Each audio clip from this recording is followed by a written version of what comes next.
وَإِذْ قُلْنَا لِلْمَلَائِكَةِ اسْجُدُوا لِآدَمَ فَسَجَدُوا إِلَّا إِبْلِيسَ أَبَى وَاسْتَكْبَرَ وَكَانَ مِنَ الْكَافِرِينَ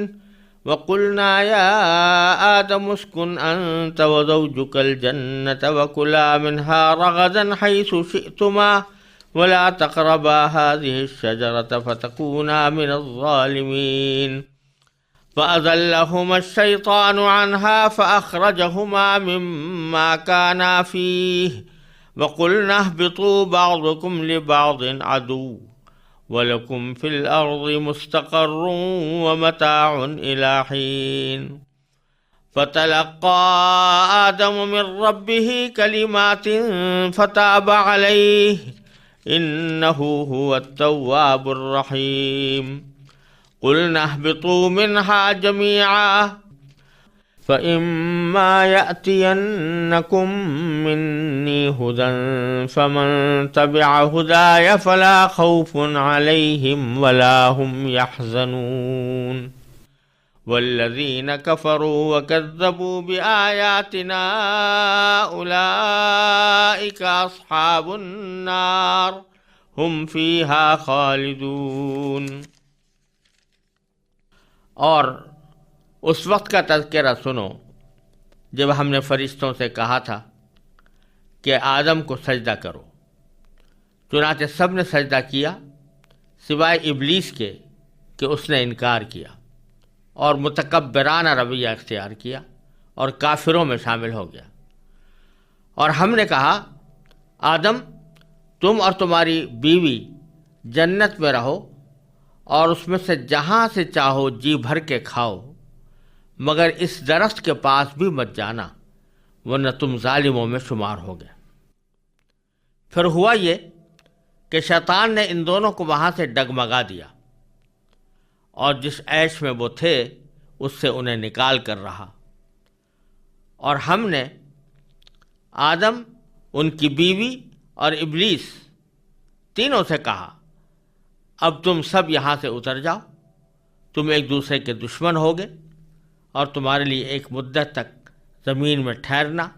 اور کسی قدر فائدہ اٹھانا طے کر دیا گیا ہے۔ پھر آدم نے اپنے پروردگار سے توبہ کے کچھ الفاظ سیکھ لیے جن کے ذریعے انہوں نے توبہ مانگی، چنانچہ اللہ نے ان کی توبہ قبول کر لی، بے شک وہ بہت معاف کرنے والا بڑا مہربان ہے۔ ہم نے کہا اب تم سب یہاں سے اتر جاؤ، پھر اگر میری طرف سے کوئی ہدایت تمہیں پہنچے تو جو لوگ میری ہدایت کی پیروی کریں گے ان کو نہ کوئی خوف ہوگا اور نہ وہ کسی غم میں مبتلا ہوں گے، اور جو لوگ کفر کا ارتکاب کریں گے اور ہماری آیتوں کو جھٹلائیں گے وہ دوزخ والے لوگ ہیں جہاں وہ ہمیشہ رہیں گے۔ ان آیات کریمہ میں اللہ تبارک و تعالیٰ نے حضرت آدم علیہ السلام کی پیدائش کے بعد کا ایک اہم واقعہ بیان فرمایا ہے، جس کا حاصل یہ ہے کہ جب آدم علیہ السلام کو پیدا کر دیا گیا تو اللہ تبارک و تعالیٰ نے تمام فرشتوں کو حکم دیا کہ وہ ان کے آگے سجدہ کریں۔ چنانچہ اس حکم کی تعمیل میں سب نے سجدہ کیا، البتہ ابلیس نے سجدہ کرنے سے انکار کیا اور تکبر کا راستہ اختیار کیا اور اس کا شمار کافروں میں ہو گیا۔ یہ واقعہ جو پہلی آیت کریمہ میں بیان کیا گیا ہے اس کے مختلف پہلو قابل ذکر ہیں اور ان کو سمجھنا ضروری ہے۔ یہاں اللہ تبارک و تعالی نے ملائکہ کو یہ حکم دیا کہ وہ آدم علیہ السلام کو سجدہ کریں، اور انہوں نے اس کی تعمیل میں سجدہ کیا بھی۔ اس سے یہ بات معلوم ہوتی ہے کہ اللہ تبارک و تعالی نے فرشتوں پر یہ بات ظاہر کرنی تھی کہ جو مخلوق میں پیدا کرنے جا رہا ہوں، یعنی آدم علیہ السلام اور ان کی اولاد،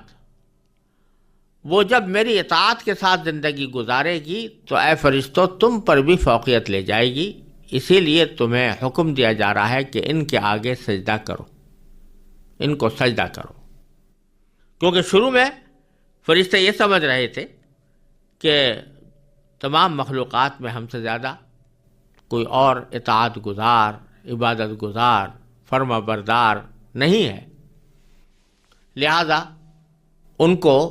یہ خیال بھی پیدا ہوا تھا کہ آپ ایک ایسی مخلوق کیوں پیدا کر رہے ہیں کہ جو زمین میں فساد مچائے گی اور خونریزیاں کرے گی۔ تو اللہ تبارک و تعالیٰ اب ان کے اس خیال کو رد کرنے کے لیے اور ان کے دل میں جو یہ ایک قسم کا گھمنڈ پیدا ہوا تھا کہ ہم سب سے زیادہ افضل مخلوق ہیں، اس کو بھی اللہ تبارک و تعالیٰ نے اس طرح توڑا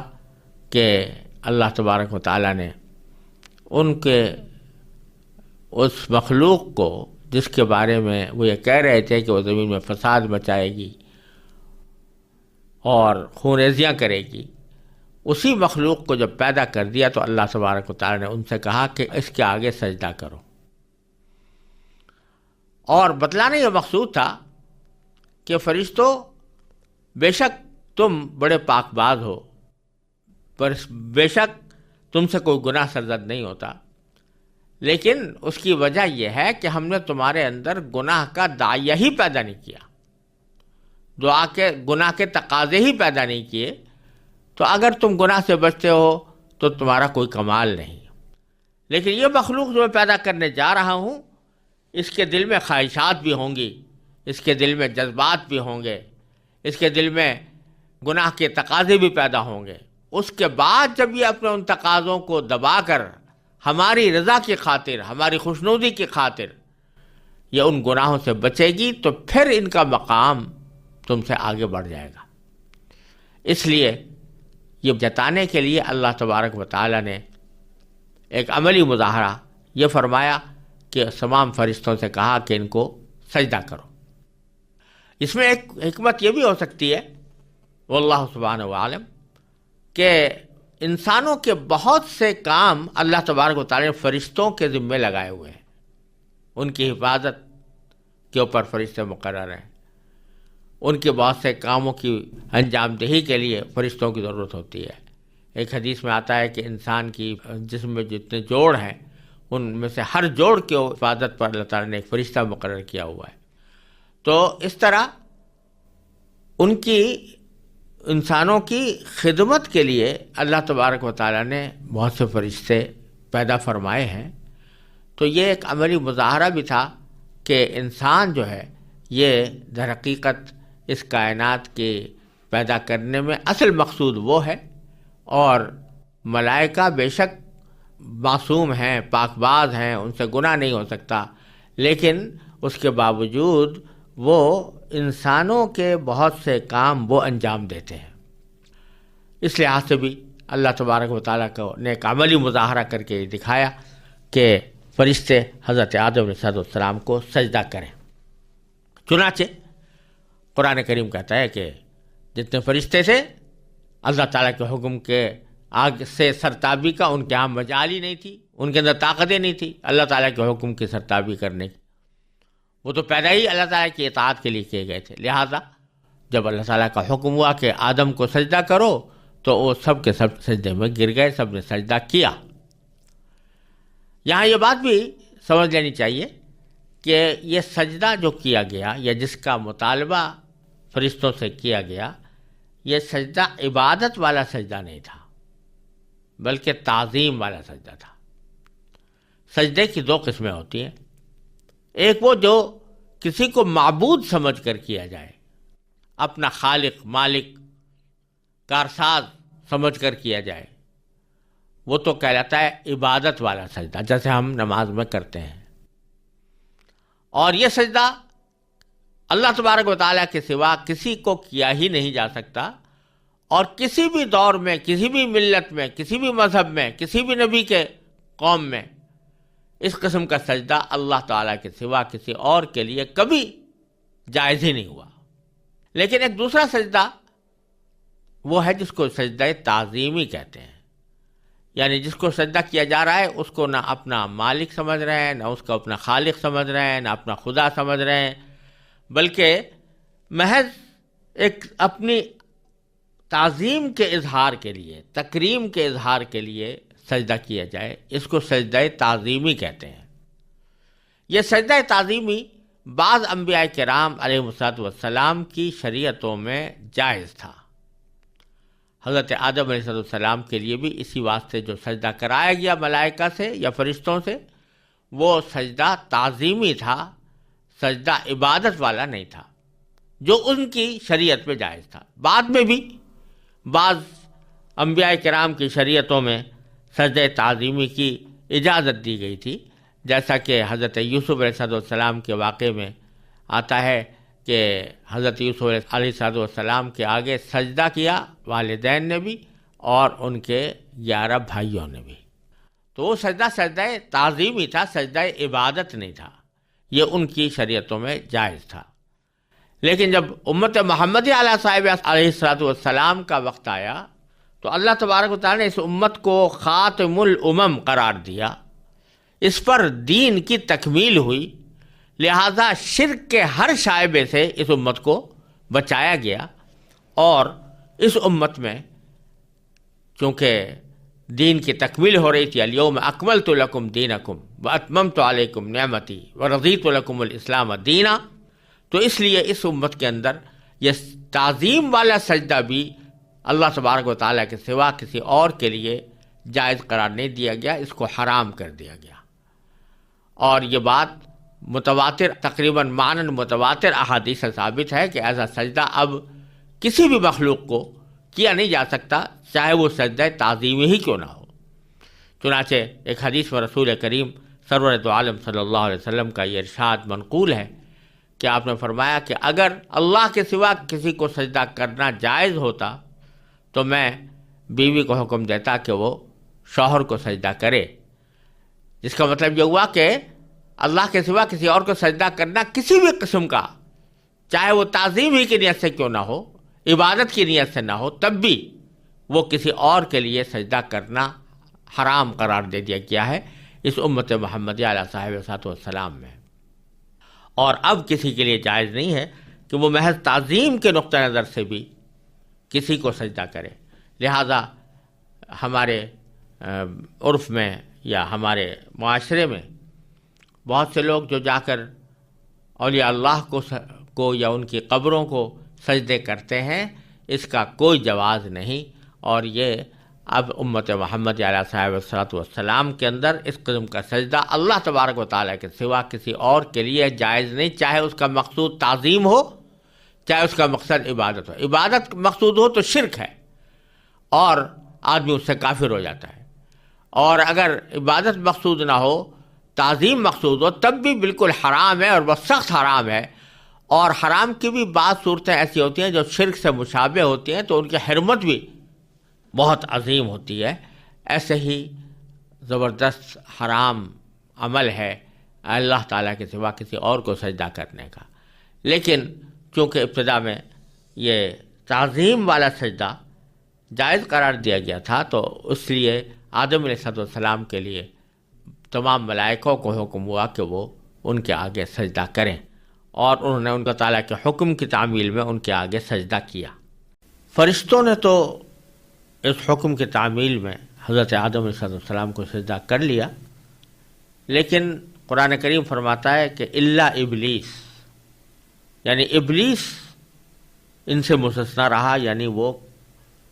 اس سے سجدہ نہیں کیا۔ ترجمہ یہ ہے فسجدوا الا ابلیس، یعنی سب نے سجدہ کیا سوائے ابلیس کے۔ اور آگے قرآن کریم میں فرمایا کہ ابا واستکبر، کہ اس نے انکار کیا اور متکبرانہ رویہ اختیار کیا، وکان من الکافرین، اور کافروں میں شامل ہو گیا۔ یعنی خلاصہ اس کا یہ ہوا کہ فرشتوں نے تو سجدہ کر لیا، ابلیس نے سجدہ کرنے سے نہ صرف انکار کیا بلکہ متکبرانہ روش اختیار کی۔ یہاں کئی سوال پیدا ہوتے ہیں۔ ایک سوال تو یہ پیدا ہوتا ہے کہ حکم تو سجدے کا ملائکہ کو دیا گیا تھا، یعنی فرشتوں کو دیا گیا تھا، اور ابلیس کوئی فرشتہ نہیں تھا، بلکہ جیسا کہ قرآن کریم نے سورہ کہف میں بیان فرمایا کان من الجن، کہ وہ جنات میں سے تھا۔ تو جب فرشتوں کو سجدہ کرنے کا حکم ہوا تو جنات تو بظاہر اس میں داخل نہ ہونے چاہیے تھے۔ اگر کوئی فرشتہ انکار کرتا تو بے شک نافرمانی ہوتی، لیکن یہ فرشتے نے نہیں بلکہ ابلیس نے کیا، جو فرشتوں میں داخل نہیں تھا بلکہ جنات میں سے تھا۔ تو اس کا جواب یہ ہے کہ اس وقت تک جتنی مخلوقات، جاندار مخلوقات کائنات میں موجود تھیں، وہ سب کے سب در حقیقت اس سجدے کے حکم میں شامل تھیں، اور سجدے کا حکم ان سب کو ہوا تھا۔ اور ملائکہ کا ذکر خاص طور پر اس لیے کیا گیا کہ ان تمام مخلوقات میں سب سے زیادہ افضل مخلوق فرشتوں کی ہے۔ اس واسطے جب ان کا ذکر ہو گیا کہ ان کو سجدے کا حکم ہوا ہے، تو خود بخود سننے والے کو سمجھ لینا چاہیے کہ جب اتنی افضل مخلوق کو سجدہ کرایا جا رہا ہے آدم علیہ السلام کے آگے، تو جو دوسری جاندار مخلوقات ہیں وہ بطریق اولا اس حکم میں شامل ہوں گی۔ اس لحاظ سے وہ در حقیقت جنات بھی شامل تھے، اور جتنی اس وقت جاندار مخلوقات تھیں وہ سب کے سب اس حکم کے اندر شامل تھی، حکم کی مخاطب تھی، لہذا ان پر بھی اس کی تعمیل لازم تھی۔ لیکن ابلیس جو جنات میں سے تھا، جیسا کہ سورہ کہف میں مذکور ہے، اس نے انکار کیا۔ یہاں تو اللہ تعالیٰ نے دو ہی لفظ استعمال فرمایا کہ ابا واستکبرا۔ ابا کے معنی ہے انکار کیا، اور استکبرا کے معنی ہے تکبر کی روش اختیار کی، متکبرانہ رویہ اختیار کیا۔ لیکن دوسری جگہ قرآن کریم نے اس کی تفصیل بیان فرمائی ہے، جیسے سورہ اعراف میں ہے کہ اس نے انکار کرنے کی وجہ بھی بیان کی، اور کہ اللہ تعالیٰ سے کہنے لگا کہ مجھے تو نے آگ سے پیدا کیا ہے اور آدم کو مٹی سے، اور چونکہ آگ افضل ہوتی ہے مٹی سے، اس لیے میں اس سے افضل ہوں، تو میں اسے سجدہ کیوں کروں؟ یہ جواب دیا اس نے، انکار کرنے کی یہ وجہ بیان کی۔ اور واستکبرا، اور اسی کو قرآن کریم نے فرمایا کہ یہ اس نے تکبر کی روش اختیار کی کہ اپنے آپ کو آدم علیہ السلام سے افضل سمجھا، اور اس کے نتیجے میں وہ کافروں میں شامل ہو گیا۔ دوسرا سوال یہاں پر یہ پیدا ہوتا ہے کہ ابلیس کے اس انکار کرنے کی جو عقلی دلیل بیان کی اس نے، بظاہر تو وہ درستی لگتی ہے، اس لیے کہ آگ سے پیدا ہونے والی مخلوق بظاہر قوت میں، اپنی قوت کے اعتبار سے زیادہ افضل ہونی چاہیے اس مخلوق سے جو کہ مٹی سے پیدا کی گئی ہے، تو عقلی دلیل تو اس کی بظاہر درست نظر آتی ہے۔ تو پھر اس کی بنا پر اس کو کیوں مردود اور مطرود کیا گیا؟ تو اس کا جواب خود سمجھ میں آ سکتا ہے کہ در حقیقت اس سارے واقعے میں بتلانا ہی مقصود یہ ہے کہ یہ عقل جو ہے یہ بھی انسان کی غیر محدود رہنمائی نہیں کرتی۔ بے شک یہ علم کا ایک ذریعہ ہے، اور اس کے ذریعے بہت سی چیزیں انسان معلوم کرتا ہے، لیکن اس کی رہنمائی غیر محدود نہیں ہے۔ یہ کسی جگہ جا کر ٹھوکر کھا جاتی ہے، یہ سوالات کا صحیح جواب نہیں دیتی، بلکہ بعض اوقات مغالطہ انگیز جواب دے دیتی ہے، گمراہ کرنے والا جواب دے دیتی ہے۔ لہذا جہاں عقل کا تقابل اللہ تعالیٰ کے حکم کے ساتھ ہو، تو وہاں ایک سلیم الطبع مخلوق کا تقاضا یہ ہے، اس کی فطرت کا تقاضا یہ ہے کہ وہ اللہ تعالیٰ کے حکم کو اپنی اس عقلی دلیل کے اوپر ترجیح دے کر اللہ تعالیٰ کے حکم کی اتباع کرے، اور اپنی عقل کو اس کے آگے جھکا دے۔ یہی در حقیقت دین کا خلاصہ ہے کہ آدمی اپنی عقل کو، اپنی طبیعت کو عقل کے اوپر غالب نہ ہونے دے، اور عقل کو شریعت پر غالب ہونے نہ دے۔ یعنی جہاں اللہ تعالیٰ کی طرف سے واضح حکم آ جائے کہ فلاں کام کرنا ہے، تو چاہے تمہاری وہ سمجھ میں آ رہا ہو یا نہ آ رہا ہو، چاہے تمہاری عقلی دلیلیں اس کے خلاف رہنمائی کر رہی ہوں، تو ان عقلی دلیلوں کو سمجھو کہ یہ دھوکہ ہے، اور اللہ تعالیٰ کا حکم برحق ہے، اسی کے مطابق عمل کرنا چاہیے، اور اس کے مطابق ہی عمل کرنا تمہارے ذمہ واجب ہو جاتا ہے۔ یہاں بھی اس نے جو عقلی دلیل پیش کی، وہ عقلی دلیل کوئی اتنی غلط نظر نہیں آتی، لیکن اللہ تبارک و تعالیٰ کے حکم کے مقابلے میں چونکہ اس نے یہ دلیل پیش کی، اس واسطے وہ مردود اور مطرود ہوا، اور وہ اس کے بارے میں فرمایا گیا کہ کان من الکافرین۔ اور اسی بات کو کی طرف اقبال مرحوم نے بڑے خوبصورت انداز میں ایک شعر کے اندر اشارہ کیا ہے کہ صبح ازل یہ مجھ سے کہا جبرائیل نے، صبح ازل یہ مجھ سے کہا جبرائیل نے، جو عقل کا غلام ہو وہ دل نہ کر قبول۔ یعنی اللہ تبارک و تعالیٰ کی محبت، اللہ تعالیٰ کی اطاعت، یہ تو انسان کی سرشت میں داخل ہے، اس کے دل کا تقاضا ہے، اور اس وجہ سے اس دل کا تقاضا یہ ہونا چاہیے کہ جو حکم اس کی طرف سے آ رہا ہے یا جو ہدایت اس کی طرف سے مل رہی ہے، وہ میرے لیے وہی واجب التعمیل ہے، اور چاہے میں اس کی حکمت سمجھ پا رہا ہوں یا نہ سمجھ پا رہا ہوں، اس کی مصلحت میری عقل میں آ رہی ہو یا نہ آ رہی ہو، لیکن جب اللہ تعالیٰ کا صریح حکم آ گیا تو مجھے اس کے آگے سر جھکانا چاہیے۔ تو اللہ تعالیٰ نے یہاں یہ وجہ ابلیس کے انکار کی بیان فرمائی کہ در حقیقت وہ متکبر تھا، تکبر میں مبتلا ہو گیا، اور اس نے اس کو تکبر نے اس گمراہی کی طرف ڈال دیا۔ ہمارے حضرت حکیم الامت مولانا اشرف علی صاحب تھانوی رحمۃ اللہ علیہ نے اس کو ایک اور پیرائے میں تعبیر فرمایا ہے۔ وہ فرماتے ہیں کہ ابلیس کے بارے میں بعض روایات سے معلوم ہوتا ہے کہ وہ عالم تھا، علم رکھتا تھا، اور اچھا خاصا علم رکھتا تھا، لہذا عالم تھا۔ دوسرا یہ کہ یہ بھی بعض روایات سے معلوم ہوتا ہے، اگرچہ وہ روایات کوئی بہت زیادہ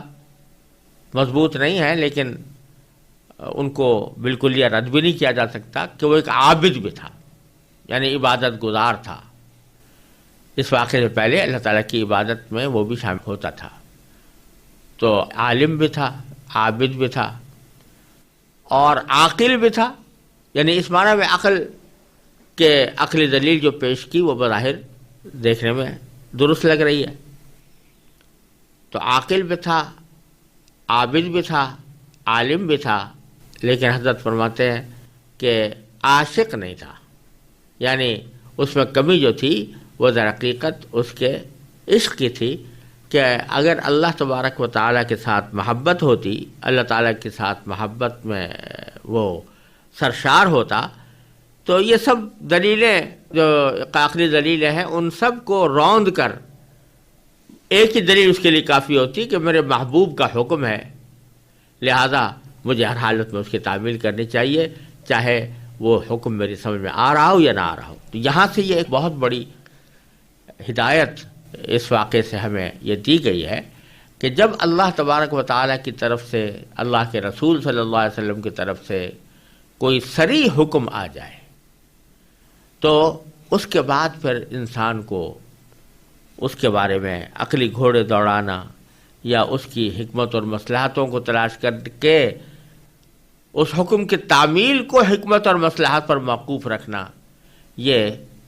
ایک فرما بردار بندے کا رویہ نہیں ہے، یہ ابلیس والا رویہ ہے۔ چنانچہ فرمایا مؤمن ولا مؤمنۃ اذا قضى اللہ ورسولہ امرا ان یکون لهم الخیارۃ من امرہم۔ سورہ احزاب میں فرمایا اللہ تعالیٰ نے کہ جب کسی مومن یا مومنہ کے سامنے اللہ تبارک و تعالیٰ کا کوئی فیصلہ آ جائے تو پھر ان کو اپنے معاملے میں کوئی اختیار باقی نہیں رہتا۔ یہی سبق اس واقعے سے لینا چاہیے۔ اور اللہ تعالیٰ کے حکم کے معارضے میں، مقابلے میں اپنی عقلی دلیل پیش کرنا اور صراحتاً انکار کرنا یہ کفر ہے۔ اسی سے بات معلوم ہو گئی وہ کان من الکافرین، کہ ویسے تو عام طور پر اگر کوئی شخص بھول چوک میں کوئی غلطی کر بیٹھے یا اللہ تعالیٰ کے کسی حکم کی نافرمانی کرے بھول چوک میں یا غفلت کی وجہ سے، تو اس کی وجہ سے وہ کافر نہیں ہوتا۔ اگر فرض کرو کوئی شخص نماز نہیں پڑھتا تو نماز نہ پڑھنا بہت بڑا گناہ ہے، بہت بڑا گناہ ہے، اور بہت بڑا اس کے اوپر عذاب بھی ہونے کا اندیشہ ہے۔ لیکن محض اس بنا پر کہ اسے نماز نہیں پڑھی اس کو ہم کافر نہیں کہہ سکتے،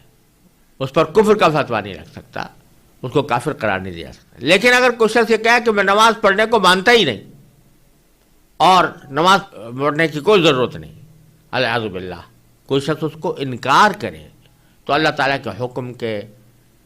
انکار کو اور اس کو برملا رد کرنے کو کفر قرار دیا گیا ہے۔ اسی لیے فرمایا کہ اس نے، ابلیس نے انکار کیا اور تکبر کی روش اختیار کی، وَكَانَ مِنَ الْكَافِرِينَ، اور وہ کافروں میں شامل ہو گیا۔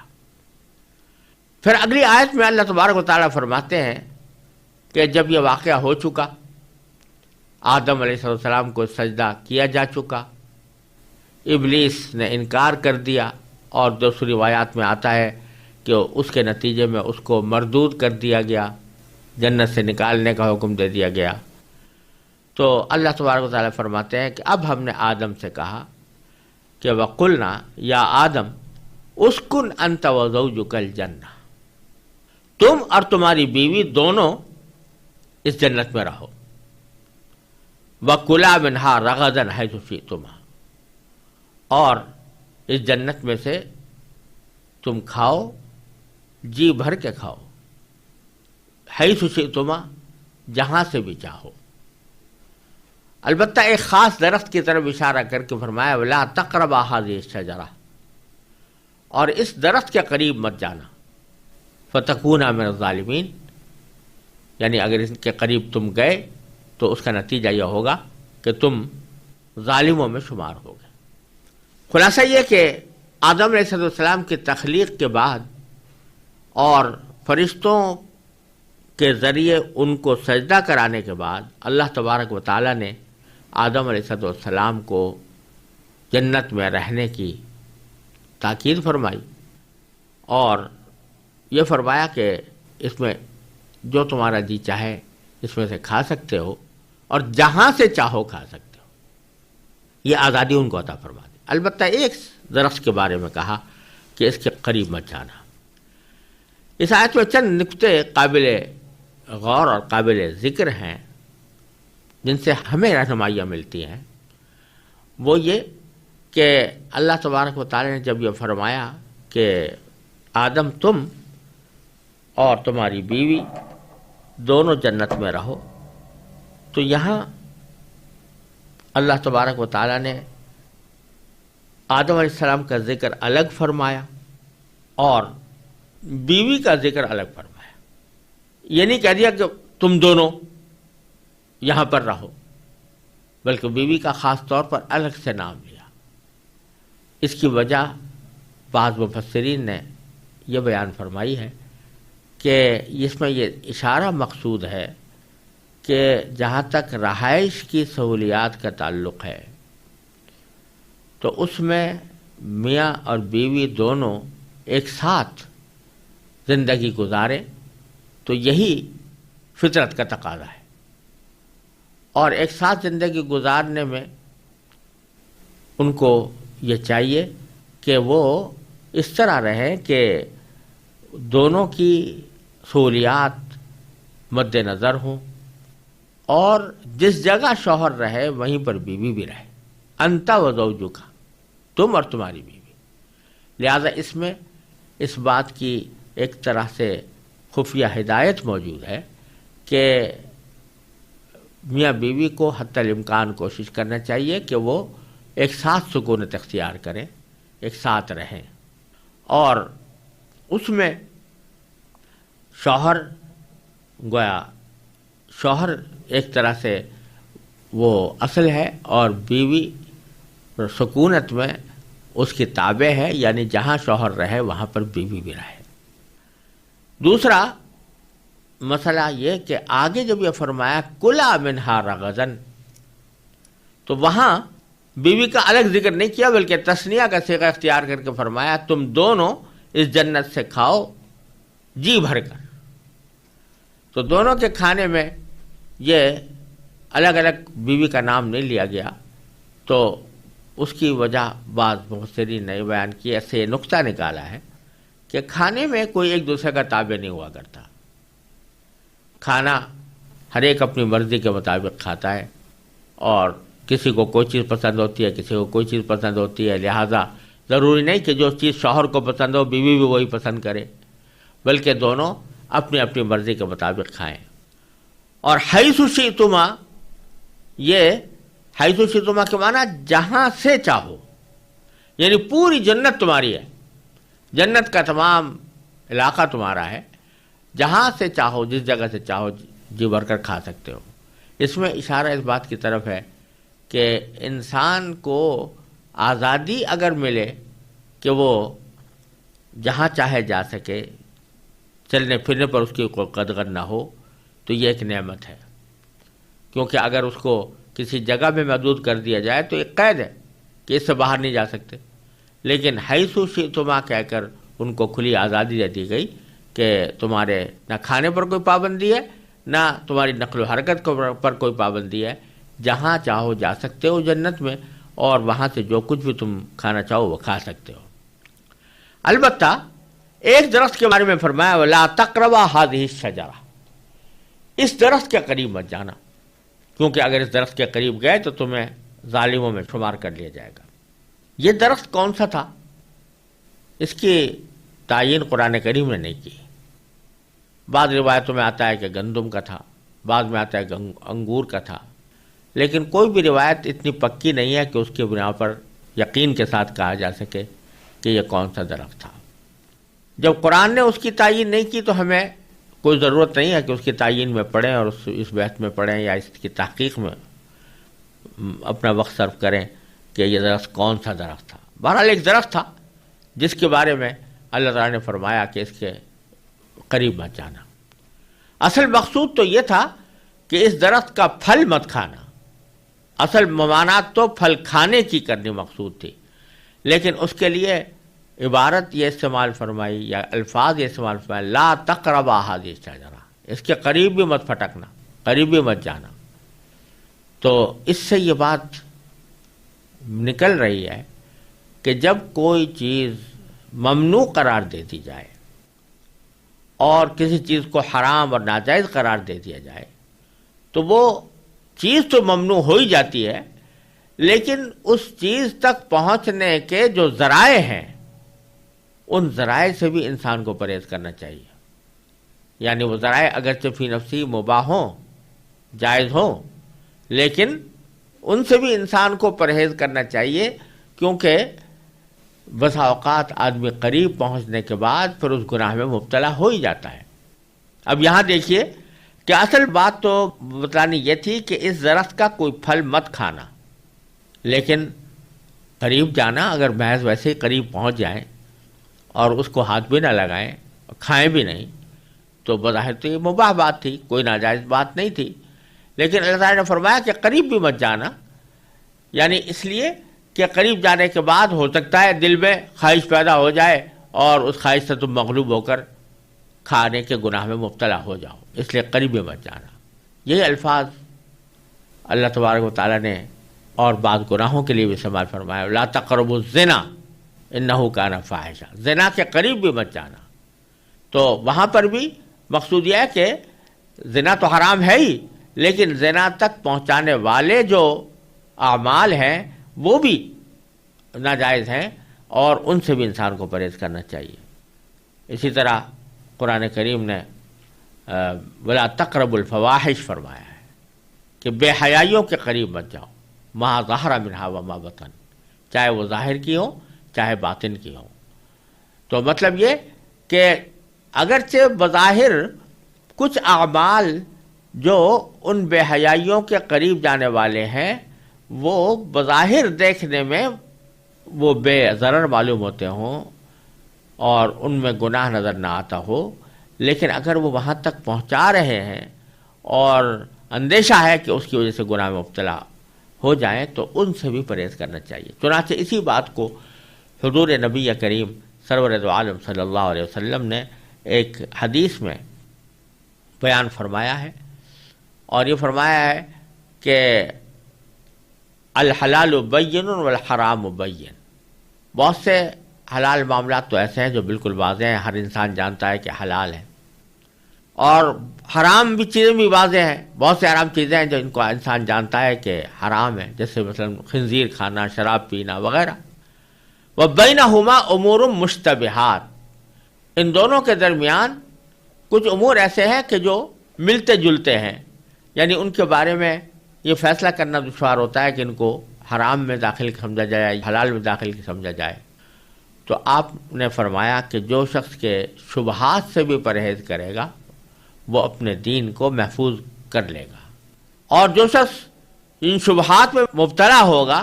تو اندیشہ ہے کہ کسی وقت کھلے حرام میں مبتلا ہو جائے۔ اور پھر اس کی آپ نے ایک مثال یہ دی کہ پہلے زمانے میں بعض قبائلی سردار ایسا کرتے تھے کہ اپنے جانوروں کے چرنے کے لیے کچھ خاص چراگاہیں مخصوص کر لیتے تھے، وہ ان کی ملکیت تو نہیں ہوتی تھی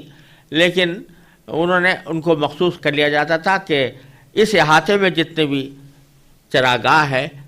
اس میں صرف اس سردار کے جانور چریں گے، اور سردار کے علاوہ کوئی اور جانور اس میں نہیں چرا سکے گا، اس کو حما کہتے تھے۔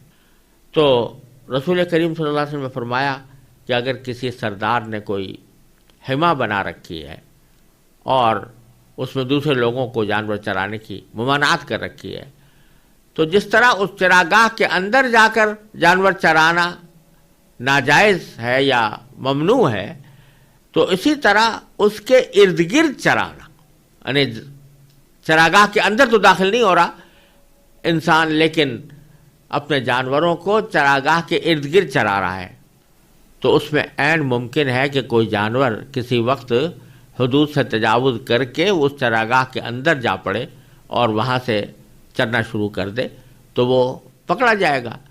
اسی طرح اللہ فرمایا کہ الا ان حرم اللہ محارمہ، اللہ تعالیٰ کی جو حرام کی ہوئی چیزیں ہیں وہ بھی اللہ تعالیٰ کی چراگاہ ہیں، تو صرف اتنی بات نہیں ہے کہ وہ حرام چیزوں کا ارتکاب نہ کرو بلکہ ان کے قریب جانے والی جو چیزیں ہیں ان سے بھی پرہیز کرو، تاکہ کہیں ایسا نہ ہو کہ کسی وقت تم سری حرام میں مبتلا ہو جاؤ۔ تو یہاں جو تعبیر اختیار فرمائی لا تقربا هذه الشجرہ، کہ اس درخت کے قریب بھی مت جانا، یہ اس اصول کی طرف اشارہ ہے جس کو فقہاء کرام سد ذریعہ سے تعبیر کرتے ہیں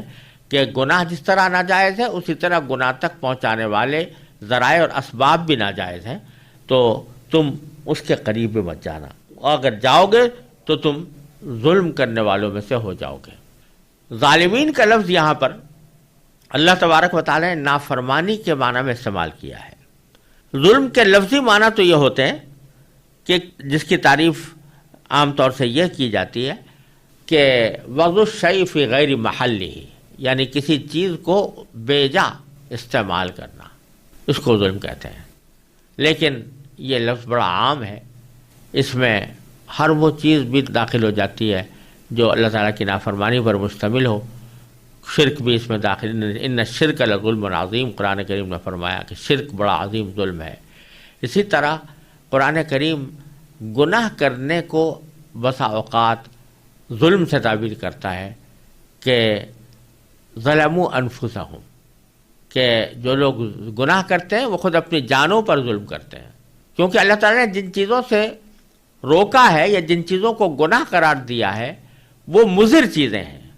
دنیا میں بھی مضر اور آخرت میں بھی مضر۔ تو جب کوئی شخص محض اپنے نفس کے لذت کی خاطر وہ گناہ کا ارتکاب کرتا ہے تو اپنی جان پر ظلم کر رہا ہوتا ہے، کیونکہ اس کا نتیجہ دنیا میں بھی اس کی جان کے لیے خراب ہوگا اور آخرت میں بھی اس کی جان کے لیے خراب ہوگا، تو یہ اس کی اپنی جان پر ظلم ہے۔ ظلموا انفسہم اس کو قرار دیا ہے۔ چنانچہ دعا میں بھی، استغفار کی دعا میں بھی، رب انی ظلمت نفسی ظلما کثیرا وانہ لا یغفر الذنوب الا انت، جب بندہ اللہ تعالیٰ سے استغفار کرے تو یہ کہے کہ اللہ میں نے اپنی جان پر ظلم کر لیا ہے، اپنے رحمت سے مجھے معاف فرما دیجیے۔ اور جیسا کہ آگے آنے والا ہے کہ حضرت آدم علیہ السلام سے بھی جو غلطی ہوئی تھی اس کے استغفار پر بھی جو کلمات اللہ تعالیٰ نے سکھائے اس میں بھی یہ ہے کہ ربنا ظلمنا انفسنا، اے پروردگار ہم نے اپنی جانوں پر ظلم کر لیا ہے۔ تو ظلم کا لفظ کفر کے لیے، شرک کے لیے، نافرمانی کے لیے، ان سب چیزوں کے لیے آتا ہے۔ تو اللہ تعالیٰ نے متنبع فرما دیا کہ تم اور تمہاری بیوی اس میں جنت میں ضرور رہیں، جو چاہیں کھائیں، مگر اس خاص درخت کو نہ کھائیں، ورنہ اگر کھا لیا تو تمہارا شمار ظالموں میں ہوگا۔